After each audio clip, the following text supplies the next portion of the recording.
আসসালামু আলাইকুম, সবাই কেমন আছো? আশা করি ভালো আছো। তো আমি তোমাদের মাঝে আরেকটি ভিডিও নিয়ে হাজির হয়েছি। আমি তোমাদের কথা দিয়েছিলাম, আমি তোমাদেরকে একটি সুন্দর গাইডলাইন্স এর মাধ্যমে এবার এসএসসি 2022 এর সকল অধ্যায় সাজেশন সহ কমপ্লিট করে দেব। তারই ধারাবাহিকতায় আজকের এই পর্বটা। তো তোমরা যে ইতিমধ্যেই জেনে গেছো তোমাদের সিলেবাসটা কেমন আসবে। তো ওইখান থেকেই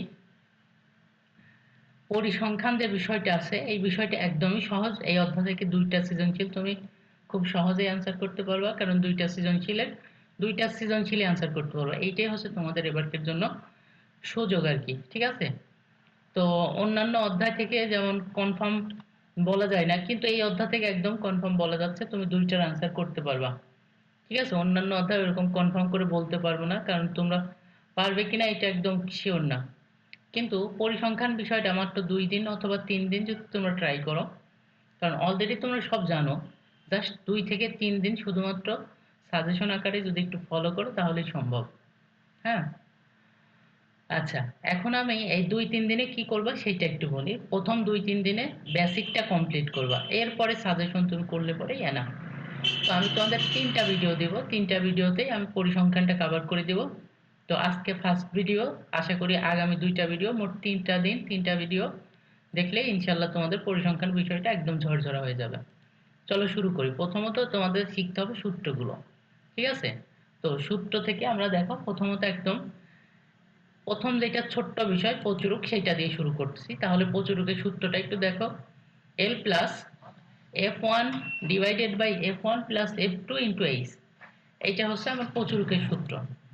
ওকে, আশা করি বুঝতে পেরেছো আর সবারই জানার কথা। এরপরে আমি একটা অঙ্ক নিয়ে নিচ্ছি। এই যে অঙ্কটা দেখতেছো, এই অঙ্কটাতে এই অঙ্কটা থেকে আমি এখন প্রচুরকটা নির্ণয় করে দেখাবো।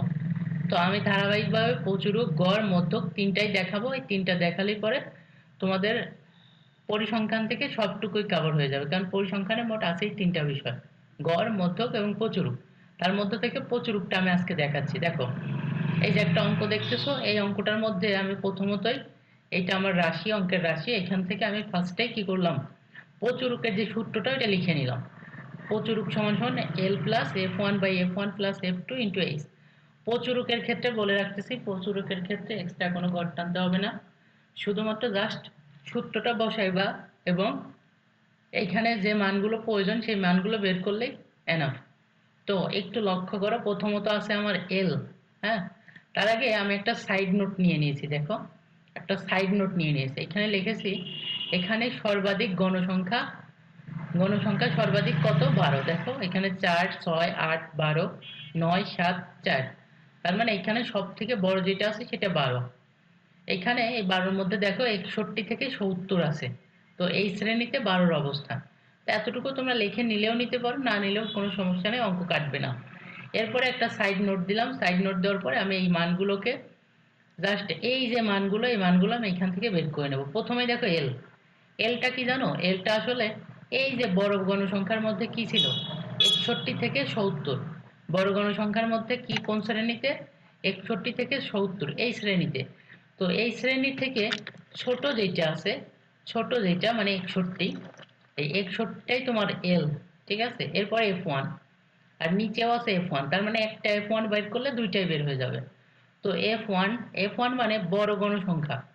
বড় গণসংখ্যা থেকে তার আগেরটা যদি আমি মাইনাস করি তাহলে F1 বের হবে। তার মানে বড় গণসংখ্যা থেকে তার আগের সংখ্যাটা যদি মাইনাস করি তাহলে এল বের হবে, F1 বের হবে। তাহলে বড় গণসংখ্যা ছিল 12, মানে 12, এইখান থেকে 8 যদি মাইনাস করি কত আসবে, 4। আচ্ছা, তার মানে F1 এর মান এসেছে আমার 4। এরপরে F2, F2 বড় গণসংখ্যা থেকে পরেরটা বিয়োগ করলে কিন্তু F2 বের হয়। আচ্ছা, তার মানে বড় গণসংখ্যা 12 থেকে 9 বাদ দিলে 3। F2 এর মান পেয়েছি 3, F1 এর মান পেয়েছি 4। ওকে, এরপরে দেখো এইচ, এই একটা বাদ আছে। এইচ মানে কি? এইচ মানে হচ্ছে তোমার এই যে শ্রেণীর ব্যবধান, ঠিক আছে? 31 থেকে 40, এখানে ব্যবধান কত আছে, 10, এবং প্রত্যেকটি শ্রেণীর ব্যবধান কিন্তু 10 করে আছে। তো আমরা এখানে লিখতে পারি এইচ সমান সমান 10, মানে 10, এটা ব্যবধান। ওকে, আমরা সাইড নোটের মধ্যে সবগুলো মান কিন্তু পেয়ে গেছি, এখন শুধু মানগুলো ইনসাইড মানে বসিয়ে দেব। দেখো এল আছে, প্রথমে এল, এল সমান সমান আমরা পেয়েছি 61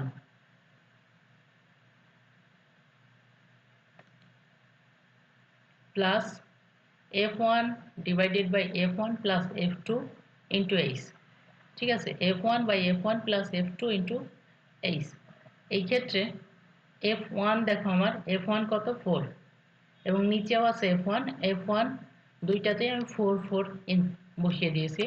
এরপর প্লাস, এই যে প্লাস f2, f2 তে আমি 3 বসিয়ে দিয়েছি।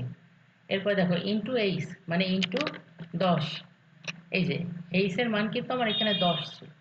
ঠিক আছে, তার মানে এখানে দেখো আমার যার যার মান তার তার নিচে বসিয়ে দিয়েছি। এখন শুধুমাত্র ক্যালকুলেশন করলেই অ্যান্সারটা চলে আসবে। দেখো 4 আর হচ্ছে 3, এই দুটা যদি প্লাস করি তাহলে তোমার আসবে 7। এইবার দেখো এই যে 10, এটা উপরেরটার সাথে গুণ হয়, এতটুকু আমরা সবাই জানি যে 4 10 40, 40 ডিভাইডেড বাই 7। ওকে, এবারে 40 আর 7 মানে 47 যদি ডিভাইডেড করি, ভাগ করি, সেক্ষেত্রে আসবে আমার 5.7 মানে 5.7।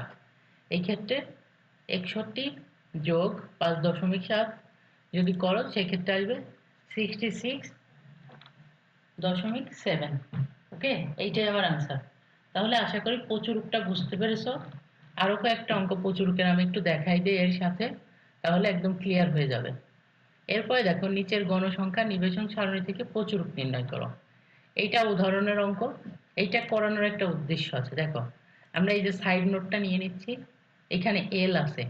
এল মানে কি? এল মানে বড় গণসংখ্যা থেকে, এই যে বড় গণসংখ্যা 25, এইখান থেকে এই যে শ্রেণীর মধ্যে ছোট যেটা 41, এইটা আমি নিব, এইটা আমার এল। এরপর f1, f1 কি? বড় গণসংখ্যার আগেরটার সাথে বিয়োগ করতে হবে। এই যে দেখো আগের শ্রেণীতে আর কোনো সংখ্যা নেই, তার মানে সেই ক্ষেত্রে আমার কি আসবে 25 মাইনাস 0, যেহেতু নেই সেহেতু 0। তো এই এতটুকুই দেখানোর জন্য এই অঙ্কটা নিয়েছি। এরপর দেখো f2, f2 মানে 25 মানে বড় গণসংখ্যা থেকে পরেরটার সাথে বিয়োগ, তাহলে এইটা যদি বিয়োগ করি তাহলে 25 বিয়োগ 20, তাহলে আসবে কত 5। এরপরে দেখো এইচ, এইচ মানে এই শ্রেণীর ব্যবধান 41 থেকে 50 কত আসবে 10 আসবে। আচ্ছা এটা আমি লিখিয়ে নেই।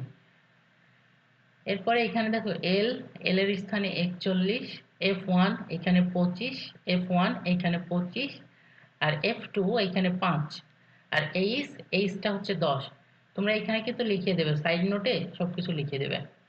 আমি জাস্ট শর্ট ফর্মে বুঝাই দিচ্ছি, তার জন্য এত কিছু লিখি নাই।